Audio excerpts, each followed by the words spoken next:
question. It just takes a street degree. You've lied. All right, let's go. The time. A friendship betrayal is the subject of the Strawberry Letter. It says, Dear Shirley and Steve, I'm a 20-year-old college student who's had the same best friend since I was 14 years old. We're extremely close, like sisters, and even our families are close. For the past 3 years, she's been dating a deadbeat young man that is mentally and physically abusive to her. He's given her an STD, and he's been in jail for abusing her. He's changed my friend into someone I don't recognize. She began smoking weed, popping pills, and selling weed for him. Now, I know you're wondering, what does this have to do with me? Well, I've given her advice to leave him, and he cursed me out and threatened me. In September, he cheated on her, and I went to her mother's house to comfort her, and he was there. He and I got into a physical altercation while my best friend was standing there, and she felt we put her in the middle, and it wasn't a good idea to intervene. Afterwards, he texted me from her phone, making me threat to beat her up again, to beat me up again and shoot up my house. An hour later, they both called to apologize. Now my friend wants to rekindle our relationship. At first, I was very open because she told me she was done with him. Then it became apparent that she lied to me, so I cut all ties with her. As a part of me wants to tell her mother what's going on behind her back. I'm unsure what to do. I miss my friend, but I'm tired of the drama our friendship entails. Please help me out. One confused friend. You know, in a nutshell, you got to go on ahead with your life, because this is madness right here. This man has threatened you to shoot up your house. You need to leave this friendship alone, and she needs to leave him, but she's not going to do that just yet. Steve, I know we're out of time. We can. Where y'all's brothers at? Yeah. Where y'all's daddy? Where y'all's uncles at?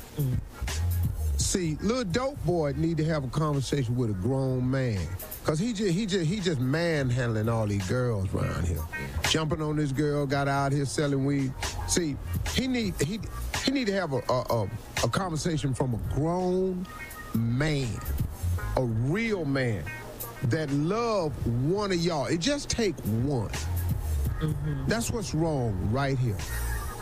You already know what I'm gonna say the rest of it, so just come on back and hear it. You're listening to the Steve Harvey Morning Show. All right, Steve. Subject: friendship betrayal. A friendship betrayal. Let's go with. It just, you know, first of all, young lady, let me say this to you. Nothing lasts forever. Everything comes to an end. Sometimes people are in your life for a season. I've had friends that were great friends up until a certain point. I've had friends that made it all the way up to 40, and then they just couldn't take the rest of the ride. I mean, for whatever the reason.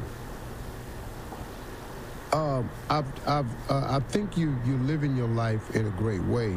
I tried to live my life where nobody could say I messed them over. And as far as men go, there's nobody can say I did that. You know, I've hurt some women in my life, I'm sure. Mostly unintentionally, and then sometimes just, you know, a lie just caught up with me. It just caught up with me. But tried to live my life to the point where I could walk around and say I was the best person I could be. If you're being the best person that you can be, and the person that's supposed to be your friend is not being the best person that they can be, what can you do about that? I'll tell you what it is. Nothing. You can't do anything for a person that they don't want to do for themselves. You can't want a person off drugs badder than they want to be off drugs. It won't do anything. You can't want a person to stop drinking more than they want to stop drinking, or it won't happen. There is no way to do this. She could have been your friend just for the best 6 years of your life, and that's it. But you have to distance yourself from this person because, first of all, she's with a man that's physically abusive to her. She don't see it. He done gave her an STD. He has been to jail for abusing her.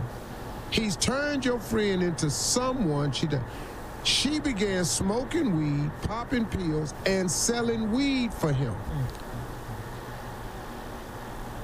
Now, I know you wonder, what does that have to do with me? No, I'm not wondering that. You're her friend. You're concerned. That's a natural inclination of being a person. You're doing that. But what I want you to, see, here the part that's dangerous for you. You've given her advice to leave him. He cursed me out and threatened you. Then in September, he cheated on her. You went to her mother's house to confront her, and he was there. You and him got into a physical altercation. That's crazy. While your best friend was standing there, she did nothing. She felt we put her in the middle, and it wasn't a good idea to intervene. Now it's your fault for coming over there caring for her. Y'all put her in the middle. Then after that, he texts you from her phone, threatening you to beat you up again, and shoot up your house. What? That's why you need to get away from her and him. If she insisted on being with this type of boy and you done told her, listen to me. Get away from her. She your best friend, but you trying to elevate your life as a college student, she done decided not to. Until she just gets sick and tired of being sick and tired, she ain't gonna do nothing about it. She gonna wind up in the hospital or worse. But what's crazy is you could end up in the hospital over a person that's really blaming you for interfering, for trying to help her. Get away from this situation. Get away from this boy. Get away from this girl. Let them have it. And I don't think you got to tell her mother nothing, because I bet you her mama know. And if she don't, her mama crazy too. You're listening to the Steve Harvey Morning Show. How could you let him cheat you so?